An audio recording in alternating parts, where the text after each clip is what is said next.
Wrestling fans, promoters, wrestlers, and anyone who enjoys pro wrestling now have something new to be excited about. The Wrestling Fans International Association, the WFIA, is back. WFIA is an association that exists to promote, grow, and support professional wrestling throughout the world. Membership is free. Your membership includes a free digital bi-monthly publication of the Wrestling Fan News newsletter, association updates, voting privileges, and much more. Please go to thewfia.org, that's THEWFIA.org, and become a member today.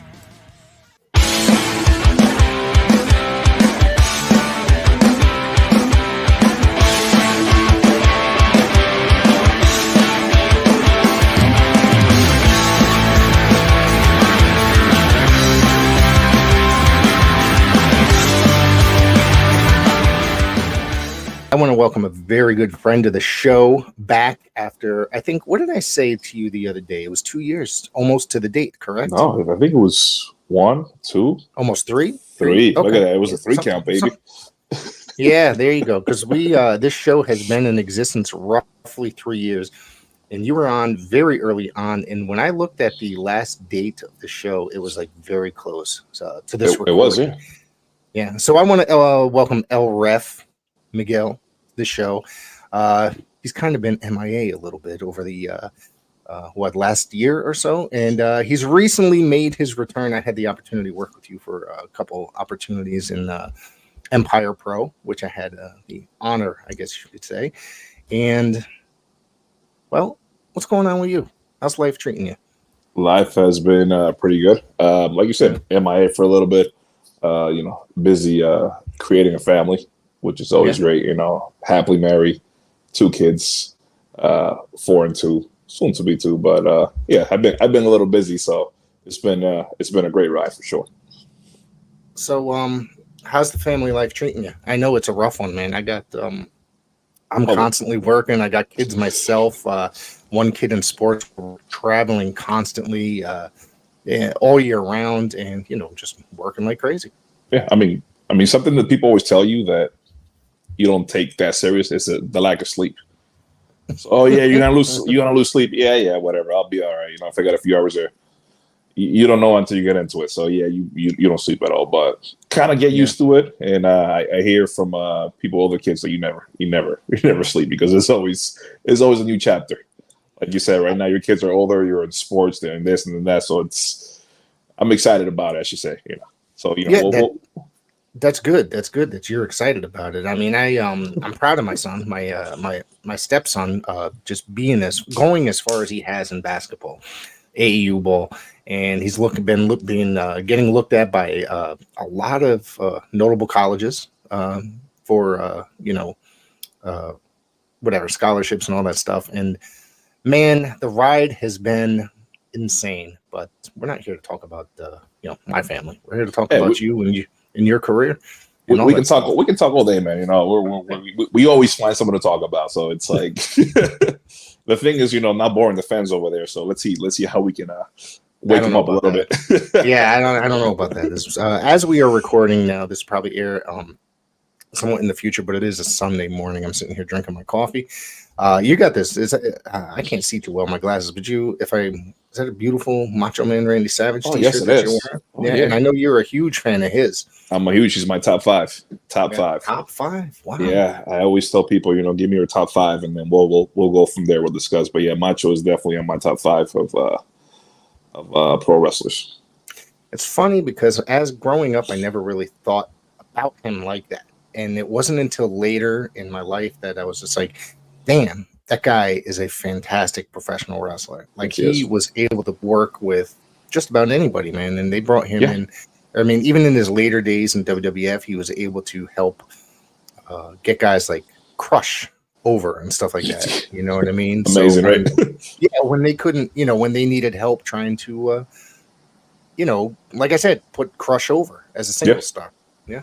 And it's funny because people, during the Mega Powers, people were always on the Hogan side. And I was like one of the only ones that was like, nah, man, Macho Man is the guy.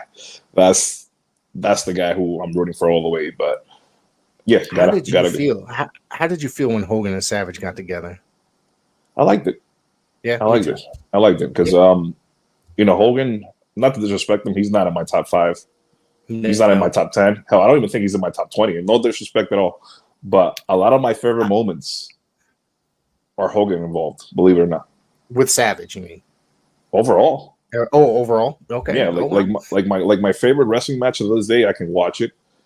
Maybe, I don't know, I could say my favorite, maybe one of my top 3.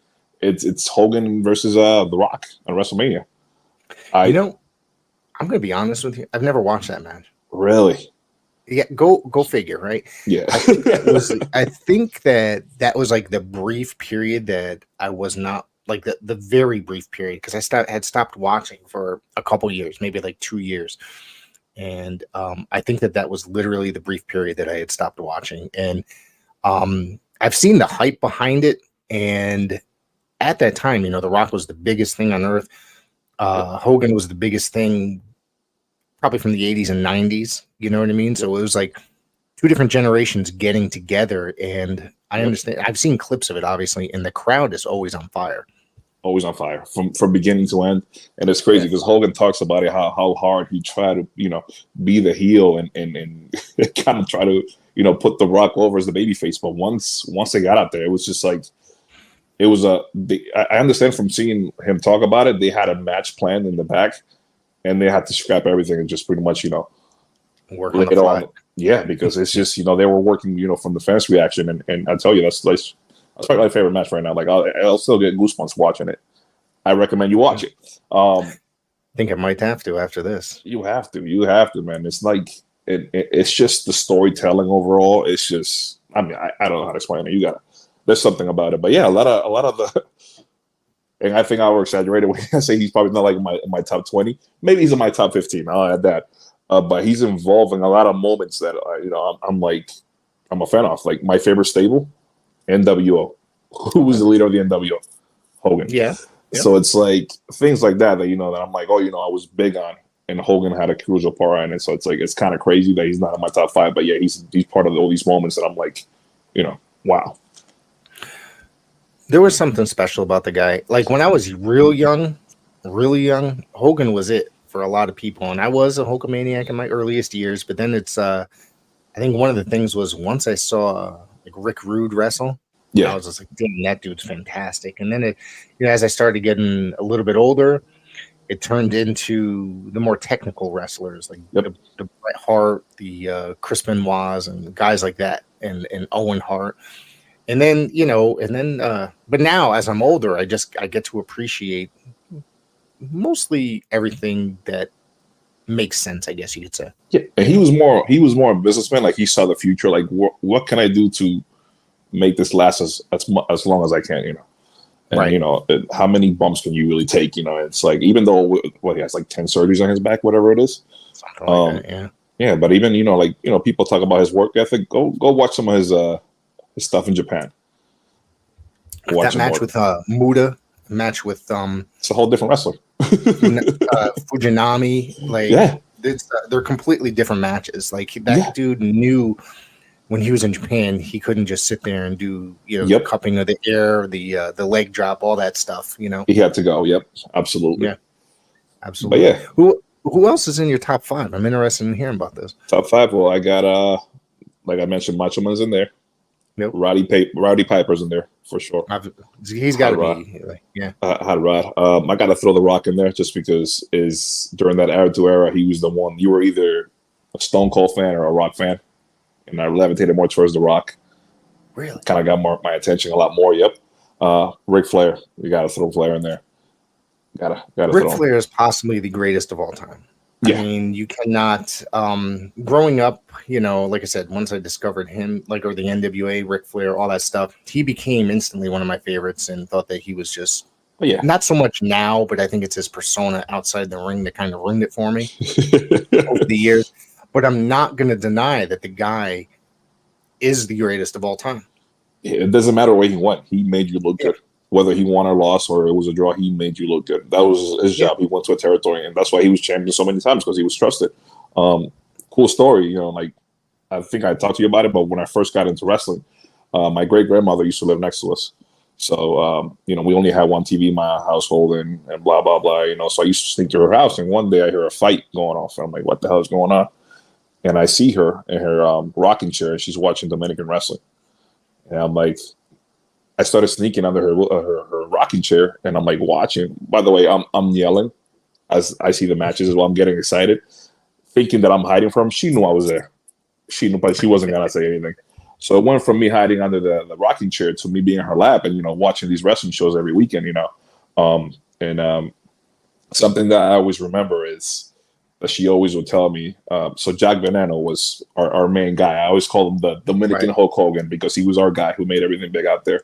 And I always, I remember she always telling me this story, this American came here one time, his belt, blonde, blue eyes, whatever it was, he tried to show him off. But Jack Veneno beat him for the title, blah, blah, blah. Years later, I do my homework. I find out this guy that he beat was Ric Flair for the NWA title. And then I'm like, crazy how these worlds just come together and to a fold. And it's just kind of cool to Jack Veneno will always be my guy. Like, he's not even in my top 5 because I don't even put him in that category. He's the one why I got into wrestling. So he's in another level. But just to hear that my great grandmother's guy fought one of my guys, it's just like, it's kind of cool to me. So you've had the opportunity to watch him wrestle quite a bit then down there. Yeah. A lot every weekend. That's amazing. That's amazing. Yeah. Now, if I remember correctly, I believe in didn't they give you a flyer of some sort? Yes, a match card with his name on? Okay. Yes, you did. All right. I remember finding that, and I got it in the mail, and I said, you know what? I don't need this. I said, I know exactly who this should go to. So, and then I got a chance to see you, and then I was just like, I got to give this to you. So, that was something pretty awesome because you don't find things like that often. You know what I mean? But I have to tell you, I got it from the amazing Mr. Tom Burke, who runs Facebook Auctions, historian, legend, if you will. And when I saw that, I was just like, I was in amazement. And I always have to go, I'm a huge history buff when it comes to professional wrestling. We know that. Yeah, I get lost sometimes going through the history and watching. I mean, I could leave here and go watch a bunch of professional wrestling from 1960s and just sit there for hours and get the amazement. You know what I mean? And just be amazed. I just like it. Yeah. Just be amazed. I'm actually going to put you on a movie. Have you ever watched that movie, Veneno, about Jack Veneno? No, but I have heard of it. And so when did that come out? It came out a couple years ago, but he was still alive when it came out. But it's a Dominican-made film, and it's actually really good because I've watched a Dominican film back in the days. Not the best quality, but this has some really good quality, and it shows his upbringings. And, there's some theatrics going on and all that, but it's just amazing, and it's mostly in Spanish, so you're gonna get your subtitles. But just it's a great movie. I really recommend it. If you're a wrestling fan overall, definitely watch it as you are, as we spoke about. That's why we're here. Yeah. I will always watch movies provided that they have something that I am interested in, and such as professional wrestling, and that it has some sort of historical significance when it comes to professional wrestling. And obviously Jack Veneno was a very important wrestler there in the Dominican at that time period. He was, like you said, that and I believe, if I remember correctly, that his championship win is not counted by the NWA or credited. And it's not. They don't want to give it to us. I don't know why. I think that they what happened is the NWA is afraid to not let him walk away with the belt because they were feared for a riot and not just a riot, but I believe it was Ric Flair's call at the end of the day because Rick walked in and security guards, policemen, they're not carrying little guns. They're carrying, the heavy stuff. And then Ric Flair, again, being the greatest that he is, as we spoke about, he read the room and he was like, I can't leave here the champion. It's just not going to happen. And I believe, called her in the ring and told Jack, hey, listen, what's going to happen? You're taking the belt. So congrats. Do your thing. And it was a big deal. I mean, even though he's, they don't like to mention it. He's the first Latin wrestler to ever win that belt. So to me, still in the books. The reason why I want to get that title behind you as well, because that's we're gonna have to see about what we can do with that. You know? Yeah, we'll make some moves. Yeah. You can find a pretty decent one at a relatively decent cost. I mean, they sell decent bootlegs, but I'm going to tell you, I think it was like the Fandu belts, which makes the official ones. Yeah, man, those prices are ridiculous. But they do have layaway plans, from what I understand. I gotta ref a lot of matches for that. So, and honestly, I just wanted to have it how you have it. I just wanted to play it and actually put it with that poster that you gave me, which I already have it framed and all that. I had to frame that poster. It was just It was awesome. Again, I appreciate that. No problem. Of course. Let's talk a little bit about your career, because from what I understand, you have a special announcement you want to make, and you've got a lot of dates coming up in the next couple months. Yeah, I mean, not a lot, but probably like 4 in total. That's a lot. That's a lot for us local boys. So. Yeah, it is, especially for me. Especially for me, since I've been taking it easy for a while. We're not big time Bill on TV and all that stuff every week. So no. I'll just sit back and watch. But yeah, I mean, we'll rip the Band-Aid off. I know I've spoken to you about it and a couple of the guys already, but after this year, I am retiring from the business, mainly refereeing. Just some health issues that's knock on me, which is one of the main reasons why I never wrestle. A lot of people, I go to these shows, why are you reffing? You're so big, this or this, Yeah, I did want to wrestle at one point in my life. I actually wrestled in high school, so I got that background in me. But health issues wise, I wasn't able to get in the business I wanted to. But I definitely got a piece of it, being a referee. But it's catching up a little bit, and I think this is the right time. Like I said, at the end of this year, we're gonna hang up the boots and no regrets, man. No regrets at all, and just call it a day. Now, you don't have to if you don't want to, but do you mind talking about your issue at all? Yeah, just I mean, we can. It's just I've always yeah. I've had some lung issues for a while. Okay. Actually, after high school and stuff like that, so it's gotten to me like right now. Like I'll ref a show, and it'll probably take me like a week or two to just get back into pace. Where I need to be. I'll struggle for air. It's just it's like I said, it's catching up. I do want to take this time, to step back and try to get healthy again, and see what the future brings for me. But yeah, pretty much the short of it. Well, I know that you are loved by many in the professional wrestling business in this area. Excuse me, and I know you started working elsewhere, but you trained under Roma and Mancini, correct? Yes, sir. PAPW. PAPW. Have you been back there since your return? Yes, I did one of the brewery shows not too long ago, and actually we are shooting. PAPW will probably be the last place that I ref. After this year, there is a show. I want to say November 18th. We're shooting for that date, but it looks like that might be my final show. Okay. But again, I worked with a lot of great companies, and I'm very thankful. Hey, I'll plug them in right now. BST, September 15th. That's going to be a big one. They've been nothing but amazing to me. Great people, all the way from everybody on top to everybody on the bottom. Well, I don't like saying anybody on the bottom, but everybody for that company is everybody involved. Everybody involved is a class act, and I'm very excited for that show. Coliseum, October 13th. I know you're heavily involved with that. I know those guys. You know those guys a little bit. I know those guys. A lot of good friends of mine in there too, and I always wanted to work for Coliseum. Never had the chance, and I was like, listen, if this is gonna be it for me, I'm doing Coliseum at least once, just to be out there with you guys and just soak it all in. And then November 11th, we got the CC show, so which means a lot to me. Very close to that family. You've been a part of that show every year, the Type 1 to None, correct? Even with my broken wrist. Yes, I remember. Yeah, I was there. I think for the Rumble, just to be there. Yeah, just to kick people out with my broken wrist. So, go ahead. I'm sorry. Go ahead. I know you made your BST debut. Was over the summer. Was it June or July? Late June, early July. It was your first time. Not this year though. No, oh, you didn't make your. Oh, okay. No. I thought that was the first time. The one time that I saw you there, I had sponsored the event, and or one of the sponsors, I should say. So I was there, and to see your face there, it was a delight. It was very surprising. And of course, after the show, we ended up talking a bunch in the parking lot, and I was excited to see you and talk to you.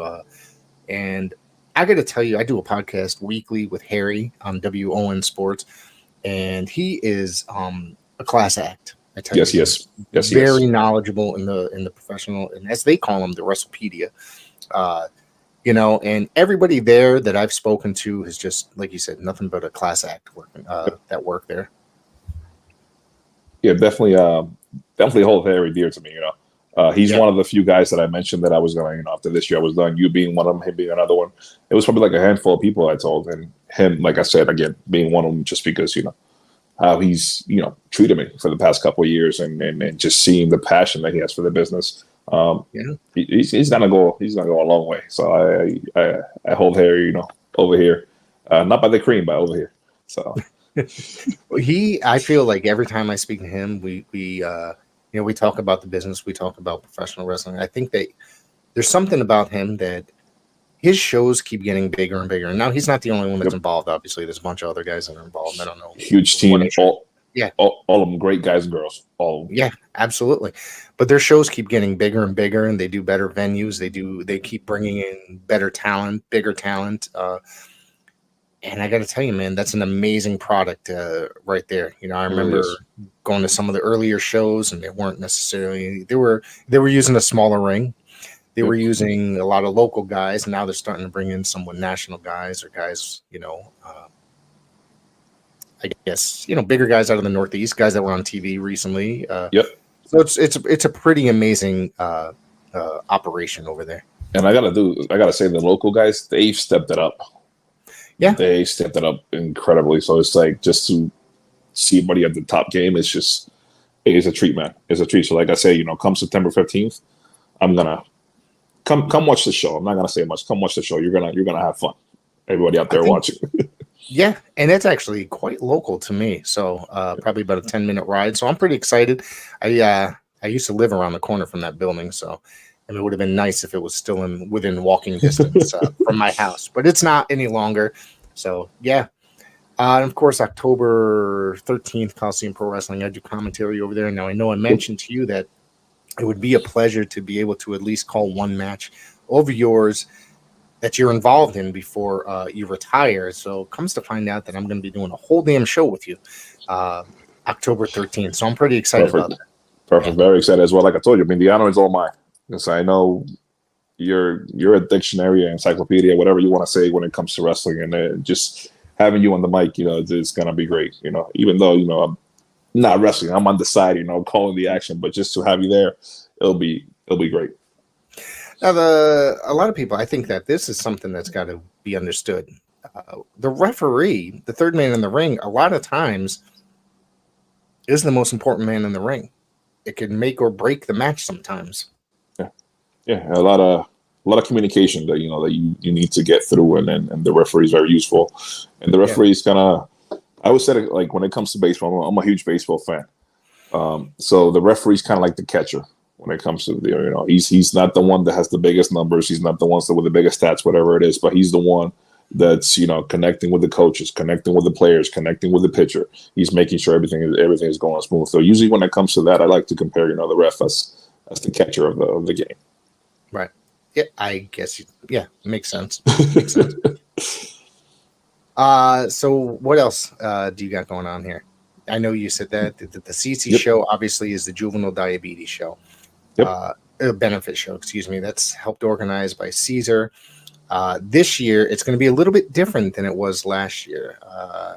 Am I allowed to mention that? But either way, I'm going to mention it. That it's not just going to be one company coming together. It's going to be 4 companies coming together, which I honestly find amazing. So there's going to be a little taste of everything from the area of Connecticut and local promotions. So I find that to be an amazing thing, really. There's going to be several different companies and several different champions involved in the event.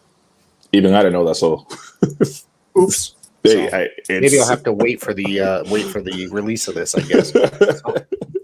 Or maybe you could talk to Caesar after this. Yeah, am I okay to put this out there, and we'll go from there. But hey, That sounds pretty cool. That sounds Yeah, really, really no, cool. I'm excited because it's going to be pretty awesome. It's just I feel like this show, this is going to do now. That show that is every year is hosted by one promotion. We'll just say a PAPW. It was always a gigantic show, and it was always something that Caesar put a lot of work into. The last, I think, was it 2 years? Was it at the JCC in Woodbridge, which I think is a fantastic venue. Really is. I literally grew up around the corner from that building. And I mean, man, that is such a beautiful building. And every time there's a ring in the middle of that room, and then there's just gigantic, there's a ton of people in there. I actually played a bingo tournament in there as well, associated with work, with my day job. And so I've been in there several times, been in the gym there. Dude, it's just a beautiful building, and to see that, our passion of professional wrestling in there, that just kind of adds a little something extra to it. And a fun fact, I mean, the PAPW show, the last show I'm doing, it looks like it's going to be, we haven't had a word yet, so I'm not sure but I think it's going to be from JCC. I think we're working on that to try to make that happen. Let's hear, there's a little bit of a spoiler here, somewhat, on my end. Somewhat. I have spoken to the promoters of Paradise Alley Pro Wrestling. I was actually hanging out at the school one day. From what I understand, Mr. Mancini has mentioned he is trying to get into that building one more time before the end of the year. So I believe that very well may happen, and I'm pretty excited about that. So we're just spoiling things over here. That's what we're doing. Oh man, we're gonna have to wait until October to put this up. I know. Another spoiler though, for the CC show, my father's going to be in attendance, so you can, I know you've been trying to meet him. That's awesome. Good old Senor Ref. That's great. So yes, so I know. Does he live local? He flies everywhere. Senor Ref does whatever he wants. He got his private jet. He got limos. He's living a good life. That's amazing. So, yeah, he's probably a little bit older. He don't care. He doesn't care. Older. We got the same body type. I don't know how, but it works for him.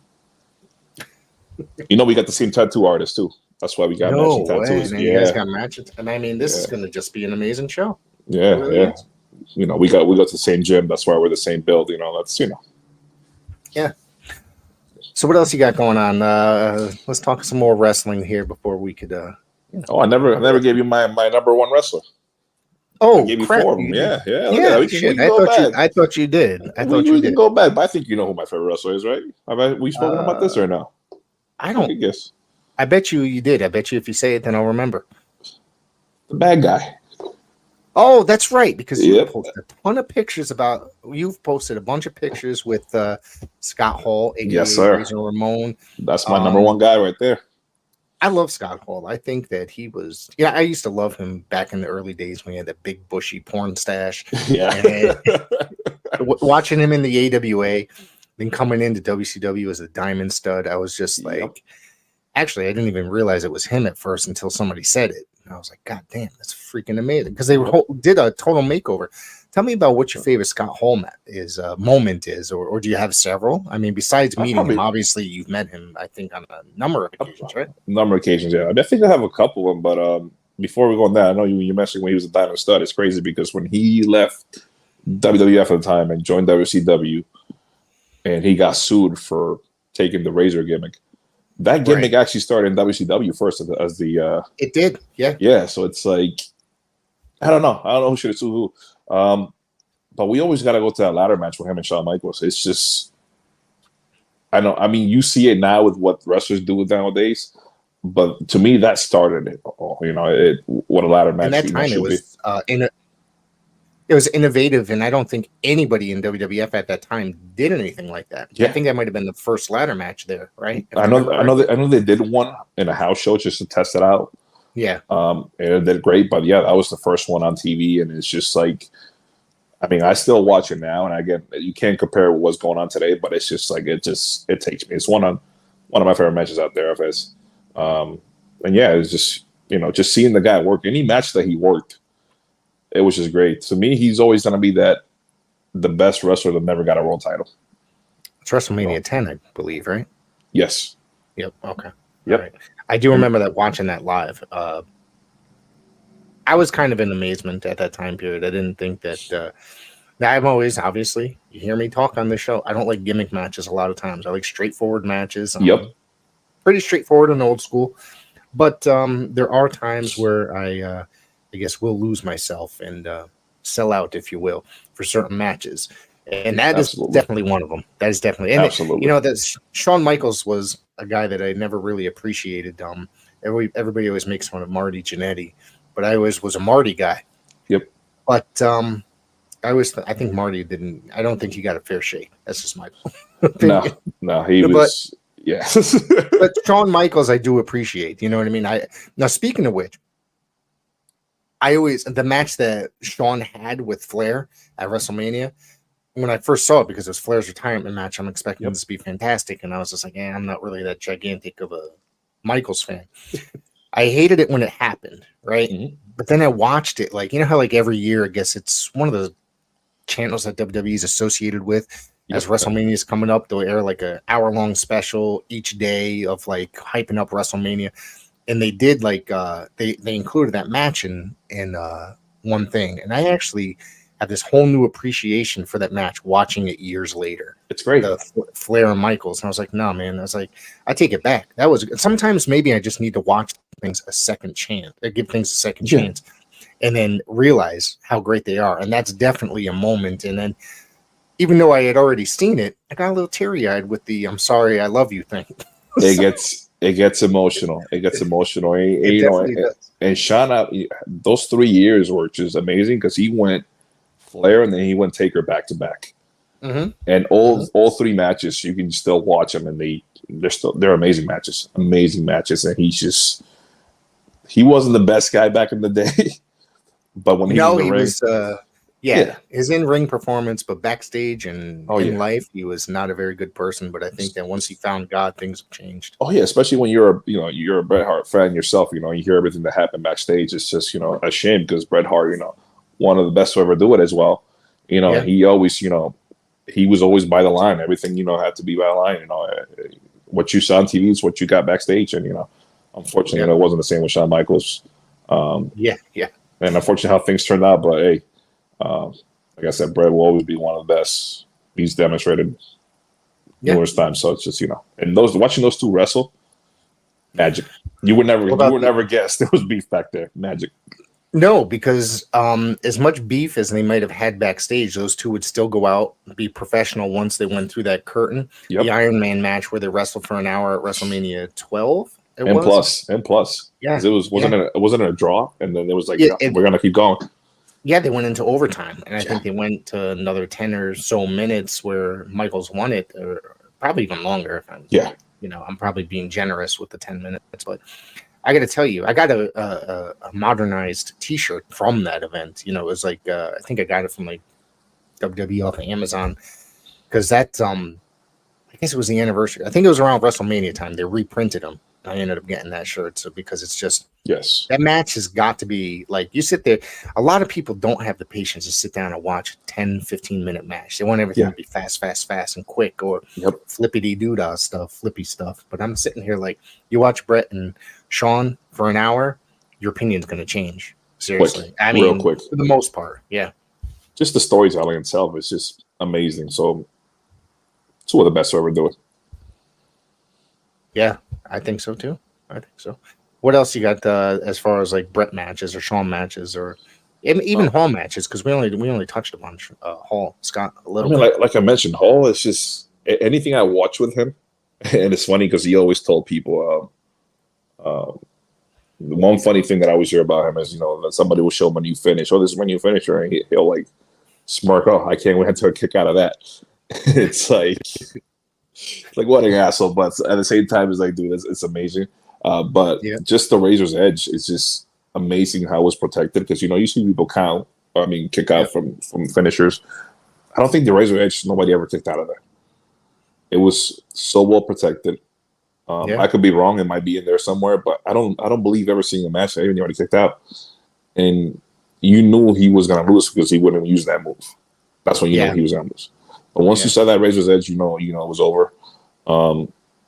Fun fact, since we're sharing back in the day, The reason why I became such a huge Scott Hall Razor Ramon fan.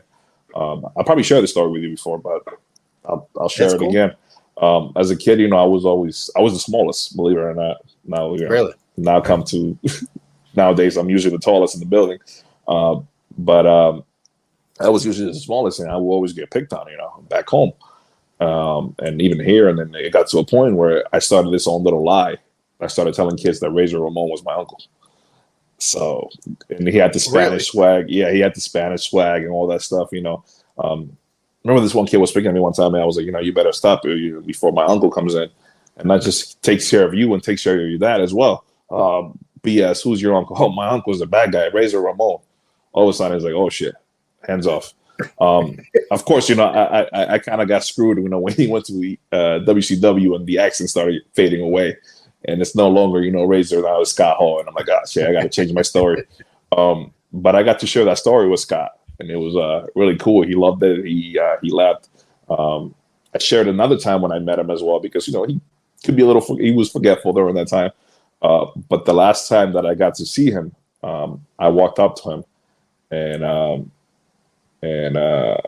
he turns to Nash, and he's like, hey, look who it is. It's my nephew. And I'm like, holy shit. Started marking out real quick. And, it was a great moment. I actually got his little Hall of Fame quote. You probably can't see it here, but somewhere back there. I got. Oh yeah. Yeah, somewhere back there. Got to share that with him as well. I got Harry from BST messaging me right now as we speak. So there we go. Jesus. And of course, the messages are not Harry, what's going on? Going in. So let me hit. He's messaging me. My messages are not going to him for some reason. Must have a connection. Must have a connection issue here. So yeah, man. What else were we talking about? Scott Hall, amazing performer. There's just something special about that guy. Now, don't forget that he also held the AWA tag titles with Kurt Hennig as well. So, which is pretty awesome, if I do say so myself. I mean, pretty great tag team. Yeah, look at the legends that the legend that is Kurt Hennig. I got to tell you, I met Kurt Hennig once, and he was a complete asshole to me. So, which I was like, everybody's like always like, oh, he was so nice, and I'm like, not to me, he wasn't. Like maybe a little under the influence. It's very possible. Well, do you remember the Milford Rec Center? Like yes. Yep. So, all right. So he was doing an autograph signing there, probably I don't know, 90s or something. I had like something with him on the cover from the AWA, and of course he was Mr. Perfect. So this might have been my fault. Okay. Working the gimmick. Yeah. So I brought it, and I was like, "Hey, man, can you just sign this cool Kurt Hennig?" And he just looked at me and gave me the biggest, dirtiest stare. And it's like, "You want me to sign this cool Kurt Hennig?" I was like, "Well, you're not Mr. Perfect on the cover." Yep. And then he just signed it and just like kind of like back at me. So. Yep. You know what's funny? You know who somebody I met, and they told me that he was an a-hole. And I don't know if they were ribbing me at the time, because I've heard nothing but great things about this wrestler. And when I met him, I could say the nicest things about this guy. Roddy Piper. I met him 2 times, and he was nice as hell. Yes, but I think I was getting ribbed. I think that's what it was. It might have been 2 different eras as well. It could have been. But I think it could have been a rib, because when I met him, I tell you, even when I tried to walk away, he pulled me in, and he was like, we kept talking. One of the nicest guys I ever met in the business. Asked me about my family, gave me some advice for the future. You're a good kid. You're going to be all right. Just the nicest dude I can meet up there. So, it was, when he passed away, it hit pretty hard. Just one of the nicest. Gone too soon. I remember when I heard about his death. I was driving. I was on Route 15, just on the highway, and the tunnel between exit 59 and exit 60. Yes. So I had just come through that tunnel in the radio, and they announced his death, and I literally was just like, "Oh fuck!" My heart sunk. Yeah. You know what I mean? And it just like literally like I got home and I was like, Roddy Piper died. Yeah. Of course, my wife don't care. But about wrestlers, she's like, "Oh, that's so sad." I'm like, I don't think anytime somebody dies, like a wrestler dies, but it's like, being involved in professional wrestling. I don't think that she fully understands like the connection. Yeah. Of these are people that you look up to and people that you're involved in to an extent of professional wrestling. So it's kind of so I have a special announcement to make. We're gonna pause this right here. We got another guy that's gonna join us. Oh, if I can click the add button, we got. there we go. Hey, I know this guy. There he is. The man himself. What is up, boys? What's going on? So we can't talk shit about Harry anymore, right? Oh, no, man. we can't. We got to pull back a little bit. What were you saying? What good things were you saying about me? All the opposite, Good man. things. How, you know. No, we honestly put you over. We talked about how BST is an amazing operation. How you guys are growing drastically. We just said a lot of nice things about you. And you can go back and watch it. Of course. As you can see, the booker makes more money than the referees because the booker got the AirPods. I got the things on here. And I still got the gimmicks. So, wow. We're not doing that today. No, this day is not to talk about me. It's to talk about you. Me? I'm surprised. Yeah, I'm surprised you're up do? this early. Who, me? Yeah, you. Oh, I've been up for a bit. I was on the phone with a good friend of ours, Mr. Kevin Santabria. We were just talking about some stuff, and then I looked at the time. And I'm like, "Oh, Miguel!" And I jumped on it. I texted him immediately. I'm like, "Yo, I told Miguel I was gonna come on and hear this big news that everybody keeps whispering to me about." well, I dropped it already, but hey, we'll rip the band-aid again off. We can always come back to it. Yeah. Yeah, Please, let me know. I am retiring by the end of the year. I know you and I spoke about it. What? Yeah, we kind of spoke about it a little bit. We kind of, but like you Kinda. were kind of in the air. You were kind of like, Yeah. maybe not. So Yep. it's official. It's official. The end of the year. I'm hanging up the boots, man. Man. Like I mentioned, it's been a great ride. No regrets at all. I met a lot of great people. Two of you are right here, right now. So, just happy what I've done. Always, baby. And we were just talking about this show on September 15th. Very excited about it. Heck yeah. That's gonna be a good one. It's gonna be a good one. It always is, man. We were just talking about how the talent, the rosters that you guys bring along. It's just it's BST. Always never disappoints. Yeah. Never does. Go ahead. September 15th at the Devonshire. Yes, it's going to be a great show. But again, we're not here to talk about BST stuff. We're here to talk about you. Let's talk about Miguel. What were you guys talking about before I jumped on? We're talking about my favorite wrestler. You know who my favorite wrestler is? I think I spoke about it. We talked about it before. You told me a few times. It's a Dominican wrestler. Am I correct? Well, he's not in there. Hold on. He's in a whole different level. He's I He can't. just referred to him as just a Dominican wrestler. I don't think that. No. Let him know. Let's call him out. Let's call him out. Let The him know. supposed WrestlePedia for not Oh knowing my God. who the No. legendary Jack Veneno is. The first. The band that beat Ric Flair for the NWA Okay, World all right. Championship. How dare you call me out like that? How dare you? Rick, you know better than that. Oh, man. I'm just busting on you. I know. Yes, no. So if it's not him, then you must be talking about Mr. Oozing Machismo himself. I'm done. This guy, he knows too much. Ooh, This guy the knows bad the guy. facts. Listen, I don't got a toothpick, but whatever. yeah, no, I get it. The bad guy, Scott Hall. Ooh, All day, baby, all day. he's a great wrestler. Like I mentioned, the to me the greatest wrestler to never win the big one. That's Yeah, maybe fact. That may be fact. yeah. Between him and Roddy, I'll put Roddy in there too. I got to put Roddy, but one of the other ones, and I'm sorry to cut you off here. I know you're about to say something. No. I think Owen is definitely one of them as well. I think that Yes. if you gave him another year, he probably would have. I think Owen would have gone up there. I think there's like a list. There's like an unspoken list of wrestlers who should have been world champion who actually deserved it. Kurt Hennig. Yes. Yeah. Never won. I mean, in WWF, but in Yeah, he's an AWA history, he was world the champion. AWA champion. Yeah, But at the we same get that. time, But if you give that belt a year, the belt would have meant nothing in another year. But he's probably the most. exactly. He was probably the last meaningful world champion, and that's not to discredit Larry Zbyszko after winning the belt. Larry's a The living fantastic legend. wrestler. How dare you? Was dying. Larry. The company was dying at the time. Let's just be serious. Yeah. We know the story of the AWA. So let me ask But let me ask you guys a question before you continue. For yep. for the biggest belt, whatever belt we want to talk about, whether you want to talk about WWF or NWA or WCW, four way, who goes over for the belt? Hall, Perfect, Piper, or what was the fourth one we had in there? Owen. Or Owen. Who goes over? Owen. I'd have to say Piper at one time should have gotten that damn a belt. Like, he was. I mean, Okay. there was just something How are about we that booking dude. this? How are we booking this? Are we booking this traditional 80s, early 90s style? Or are we booking it current style? Mm. Mm. Fuck it, let's do. Because Can I even if you curse here? I think don't even about if you think about it, there We're weren't on that TV many three-way, four-ways in those early 80s, late 80s, early 90s wrestling. That didn't come Right. till later on, late Right. 90s, early 2000s. So you have to consider how you would book that.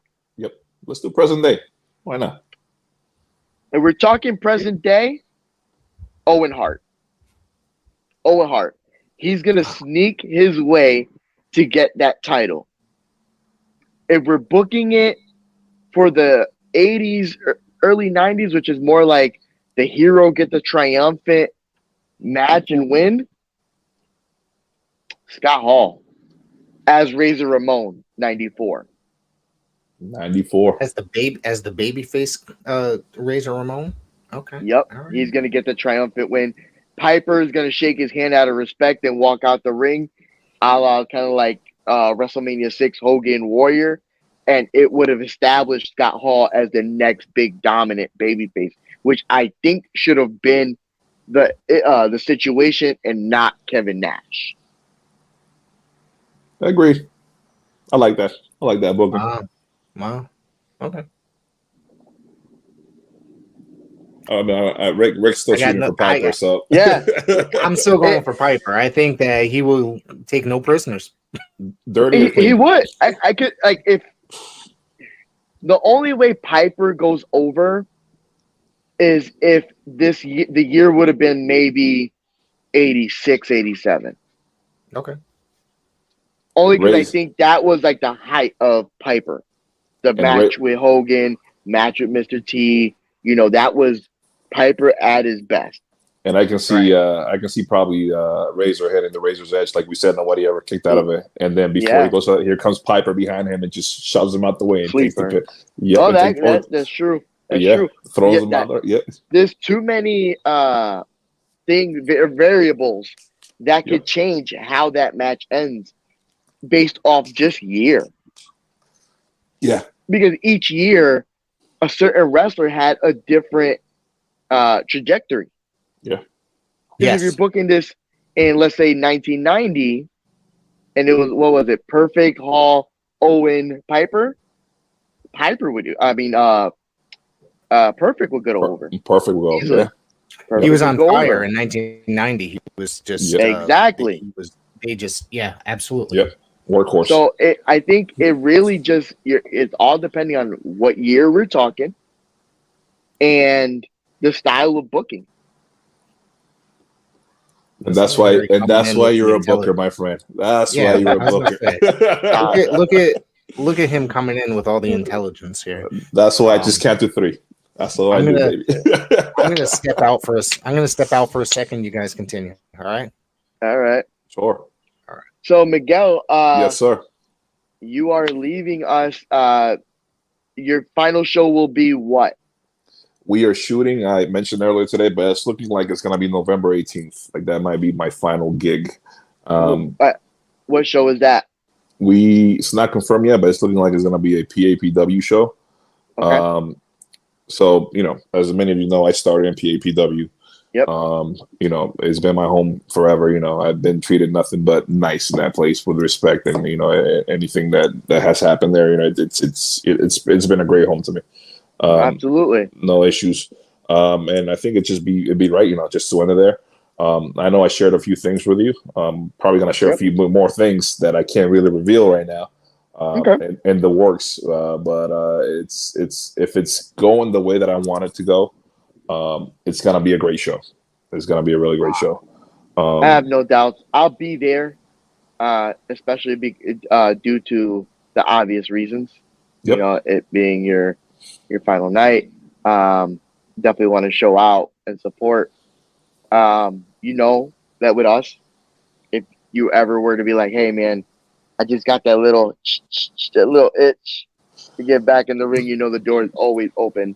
You're family to me and to a lot of our friends, so you already know, need anything, you can always hit us up. But you were talking about Scott Hall. Yep. And I don't know if the question been presented, but I'm going to ask if it has. Why Scott Hall?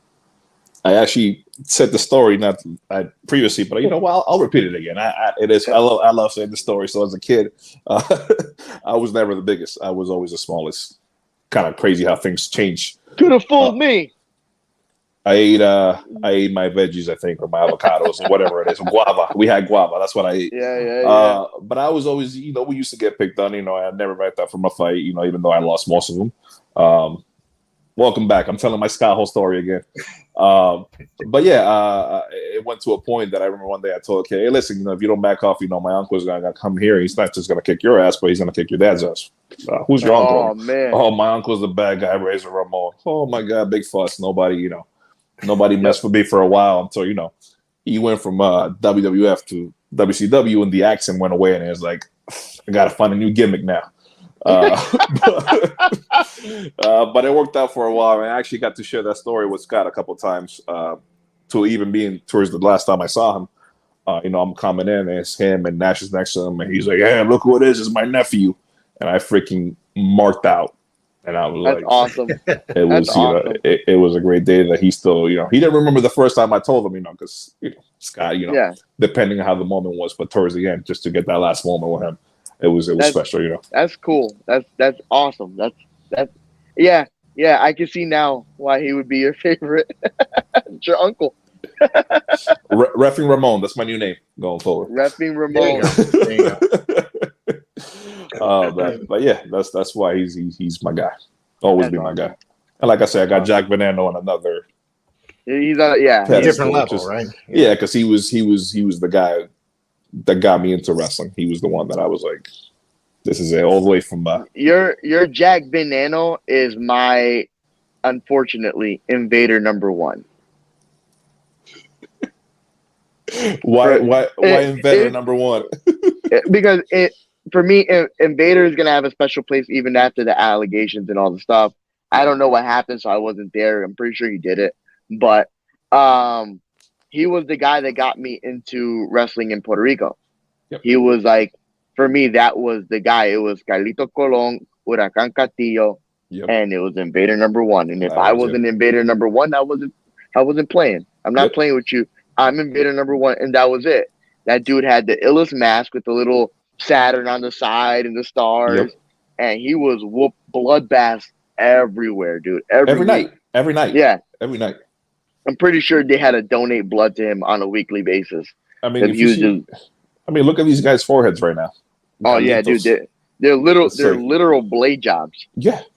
It's like it's unbelievable. What is it about wrestling in Puerto Rico at that time period where everything was just a juice fest? Like everything, because everything was meant to be a rugged throwdown fight, just like it would be on the streets. Wrestling to them was almost like how it would be presented in real life. And these heroes and villains that they had showed out almost weekly. They were like, all right, they want blood, so we're going to give them blood. And some of the more gruesome stuff that I've seen, even in the land of deathmatch wrestling, you go back to some of those like late 80s, like WWC classic wrestling shows where you got like Jason the Terrible versus Carlito in a barbed wire match, dude. Yeah, it's like it's way crazier than what you're seeing now on TV and all over the independent wrestling. That's why a lot of the guys over here were like, oh, we need you to work in Puerto Rico, and they're like, it wasn't a lot of people going to Puerto Rico. I know Hogan mentioned that he only did it. Well, he did it numerous times, but the first time he went, he was just like, he took the first flight that he could find and just hold ass just because. Dude, Puerto Rico, listen, I've heard stories of batteries being thrown. Yeah, lit cigarettes. Lit cigarettes, stabbings, you name it. Like, you weren't one of theirs, they were coming for you. Like, people peeing over the balcony to the entrance. Puerto Rico was gutter. It was very, very and that was the same mentality in the Dominican Republic. That these guys, they were bleeding every night, and one of the reasons why, or probably the main reason why, Jack Veneno became the champ, because Flair wasn't done. Flair was Flair's like, if I go out there, and I win in his home, I'm not going home. No, I'm not. I'm staying right here. I'm not making it. I'm not staying here. And he's like, let him win it. We'll say it never happened once I touch ground in the States. Yep. All good. We'll make a new belt. No problem. I'll be alive. You keep that belt. Don't worry about it. Yeah. I'll keep my life. We're good. Smart business. It was just a different world. Different world. Yeah, but these guys will go on the streets, and it's like they were heroes.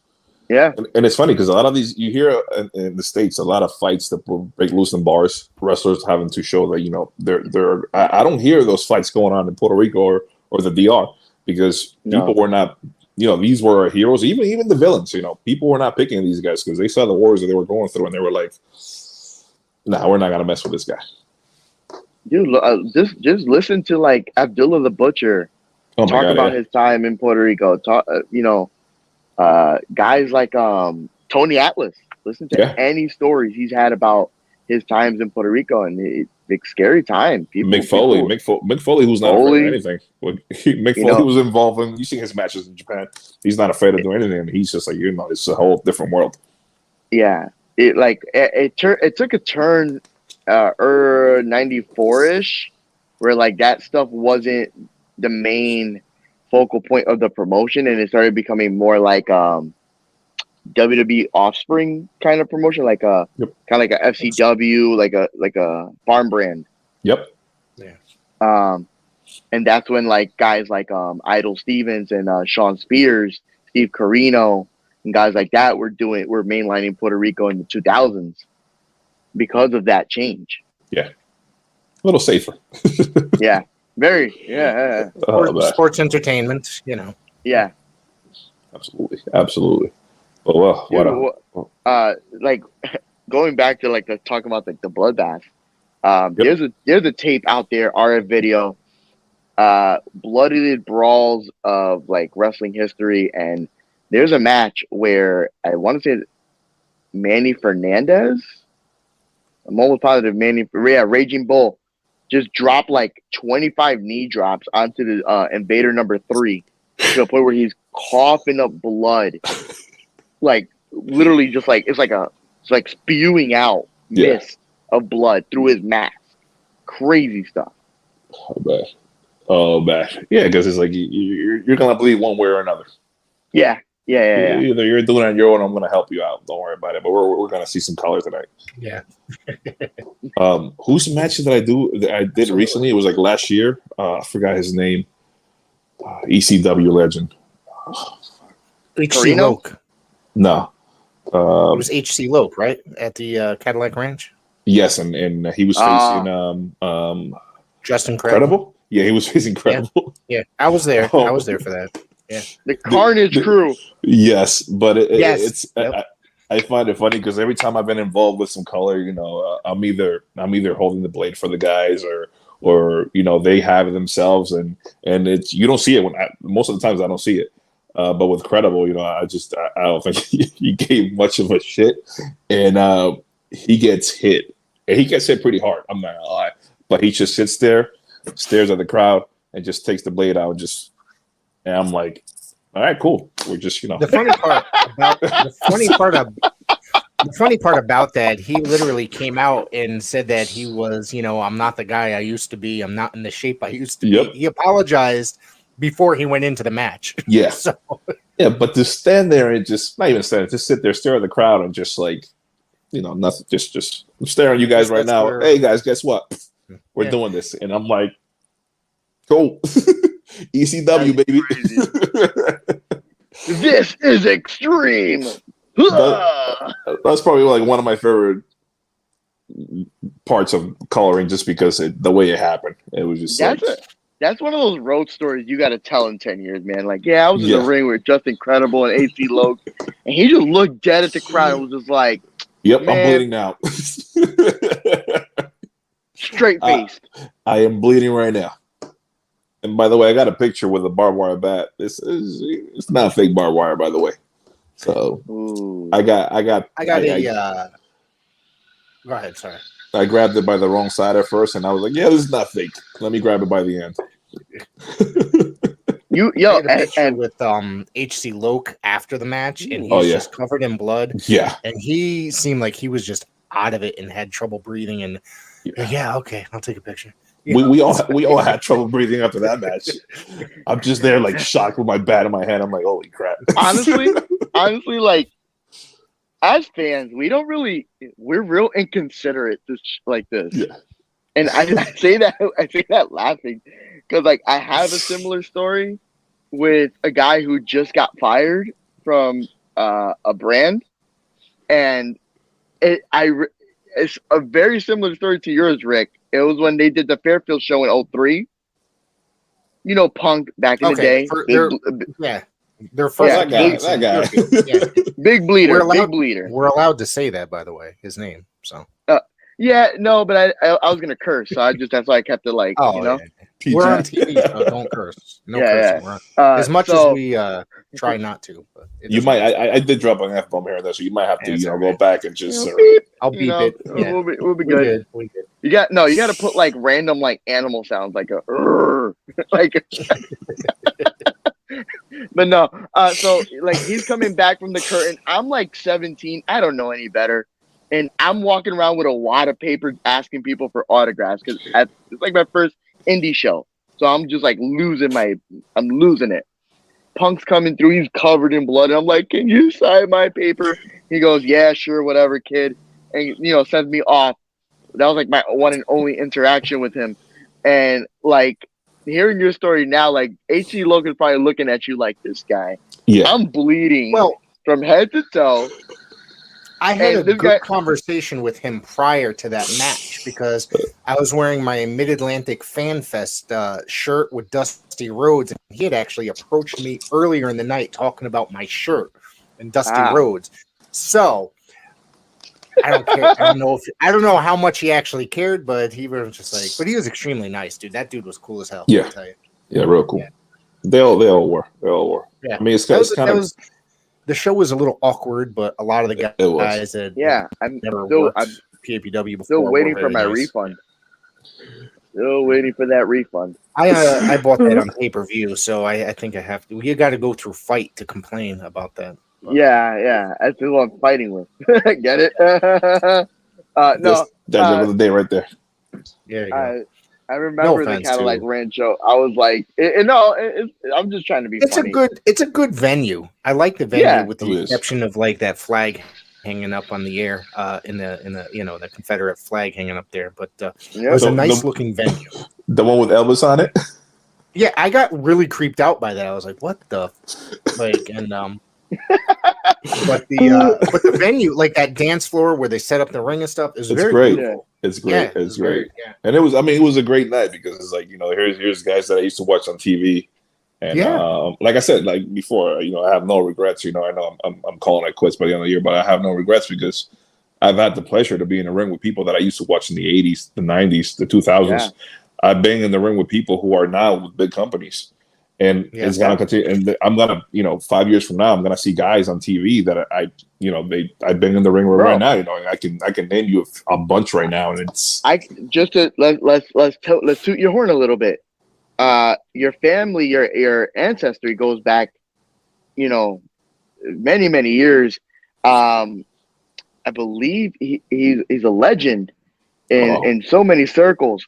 El Ref, isn't he your uncle or something?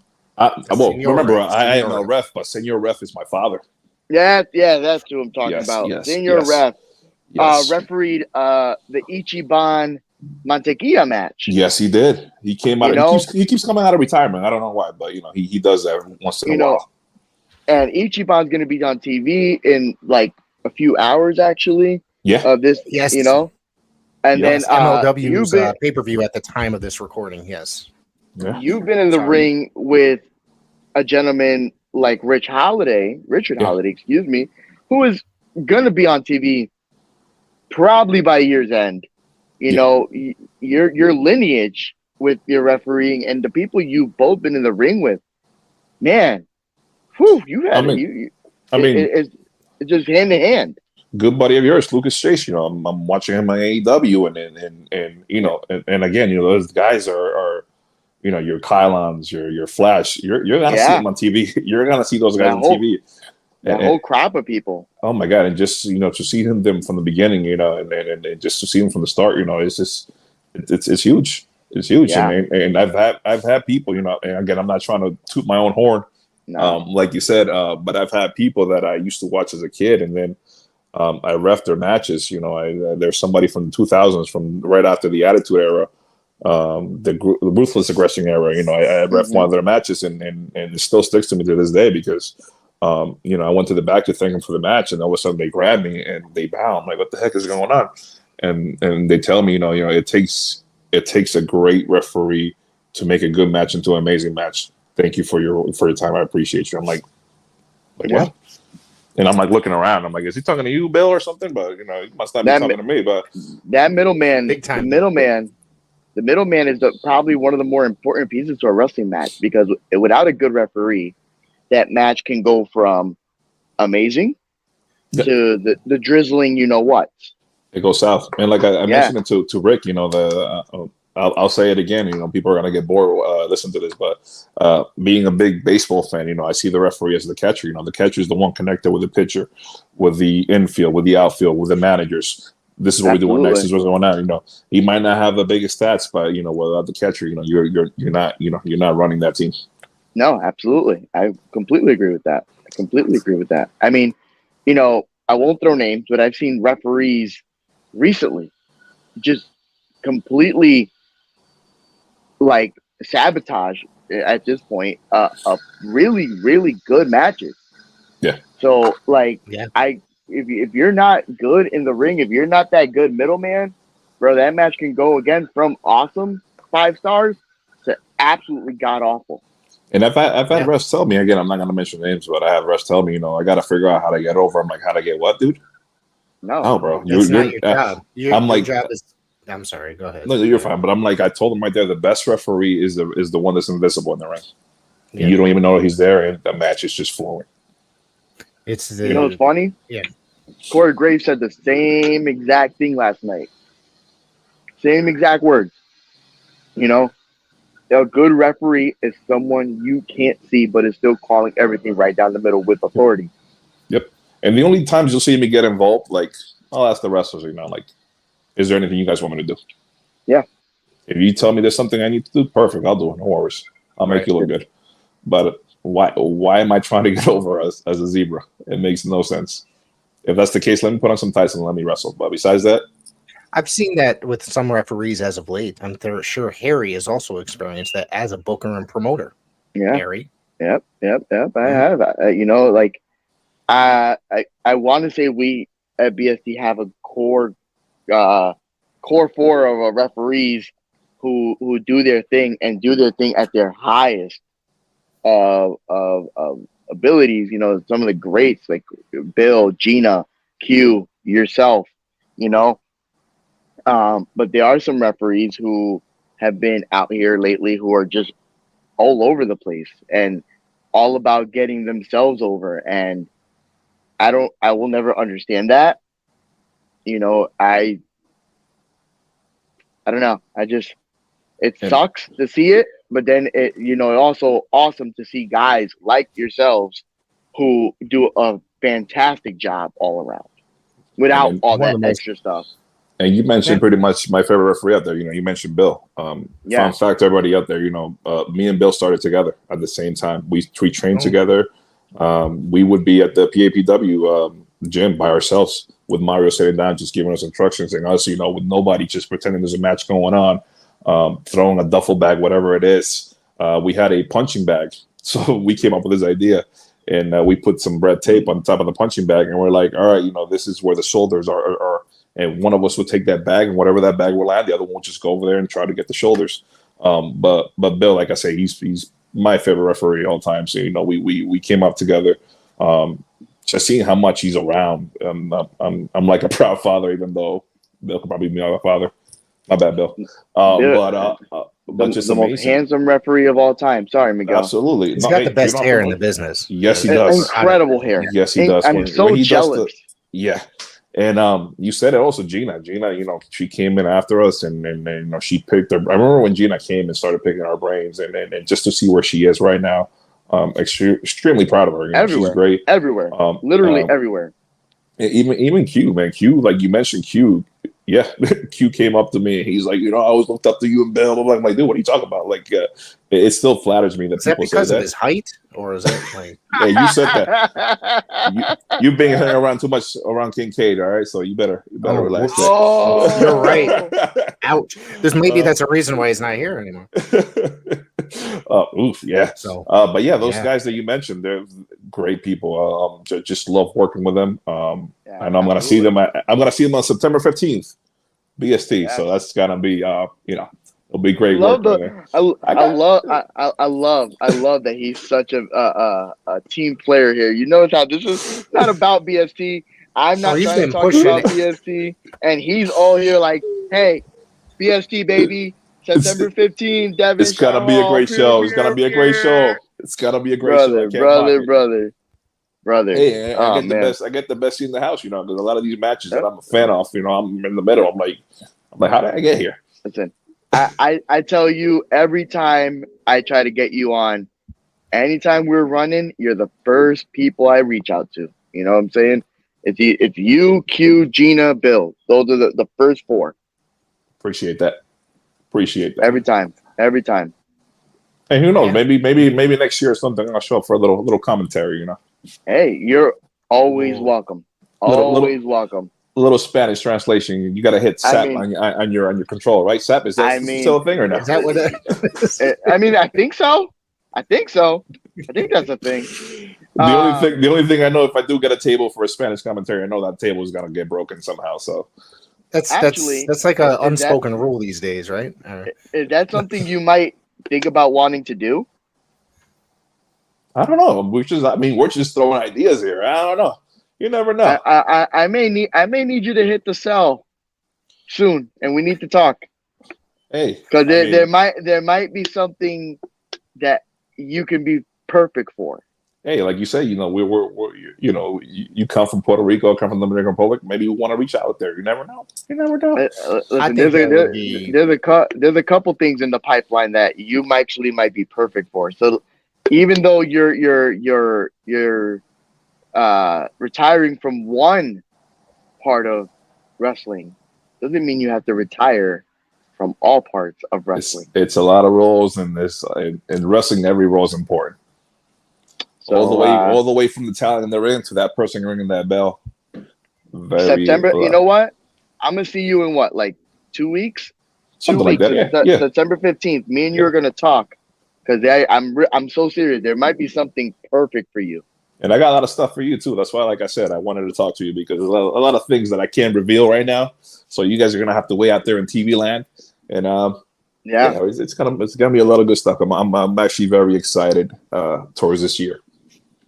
No regrets, like I keep saying. No regrets. Yeah, no. And I've had the opportunity to work with you before, and I absolutely love it. And hopefully you'll get in there. I'm working with you again, obviously in October, so I'm actually really looking forward to it and honored to be. Where are we working again? Brother, what are you talking about? You're going to be with 13th. Me on the 15th. Oh, yeah, I know. Yeah. But I mean, October, I'm working with, anyways. No. Hold on. October 13th, Coliseum. I'm plugging everybody. I don't care. Yes. Yeah. October 13th. We've already talked about it, but yeah. September 15th is Devonshire Hall BST. October 13th is going to be CPW in the West Haven, correct? Yes, sir. The Elks Lodge? Yeah, the Elks Lodge Main Street. Was it Got 265 it. Main Hit Street? it. Everyone. I hit it. I'm very proud of myself. Perfect. Yeah. And then all of us will be together under the same building November 11th for United by One, the Type 1 So you Type can go. 1 benefit for Team CC. Team CC all day. So we're gonna be around each other a lot over the next few weeks. Yes. Yep. Yes. Absolutely. And like I said, you guys better be there also. One last one. November 18th. That's right. The November 18th PAPW at still the same at the Co Avenue. We're gonna do something a little different. It might be at the.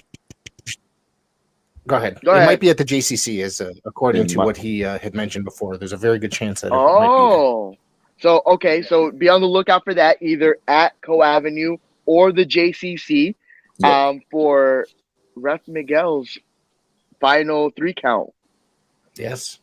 and we got I a name like for that. that. We got a name for that I like already. that. You know, we already got a name for Final 3 that. count. Ooh. There's You know, already it's a funny. main for that. We already got a name Is that for what that. It's close to that. We're going with Go the ahead. final. We're going with the final count. Oh, Okay. I All almost right. did it. All right. That's awesome. That's awesome. But Well, a lot of Jen- good stuff. We'll be around for everything. I'll be there for that. Yeah. For sure. A lot of good wrestling. A lot of good people. Yeah. Listen, come to Yeah. all 4 shows. You're not going to be disappointed. There's going to be a lot of good Support- You wrestling. won't be disappointed because, as we've spoken before, we're not going to dig too deep into it, but we've mentioned it before. Professional wrestling in Connecticut is red hot right now. Fire. So it's not gonna be- Fire. It's not going to be disappointment to any of those shows, and we're going to have a lot of fun. Well, it is time to say goodbye to everybody here today watching. Thank you, everybody, for joining. El Ref, Miguel, and Harry Davila was a nice surprise to drop in today. I'm very excited. Yes, it was. I was very So happy glad I about jumped that. on. So glad I jumped Yeah. on. This is awesome. Yeah. Yeah, absolutely. And gentlemen, thank you very much. And everybody, don't forget WON Sports every Sunday, 3:30 p.m. Eastern Time. And daily, 8 p.m. on the World Sports Broadcasting Network. Thank you, everybody. Bye-bye. Thank you, guys. Night. Hi, this is Bob Smith. You might remember me from my years at Pro Wrestling Illustrated magazine. Well, now I've started a brand new podcast called The Outdated Wrestling Hour. Yes, we're going to take a whimsical look back at the wrestling figures, stars, and trends from years gone by. We're talking 60s, 70s, 80s, 90s, and a whole lot more. There's going to be laughs. There's going to be fun. There's going to be action. You name it. Please tune in for The Outdated Wrestling Hour wherever you get your podcast.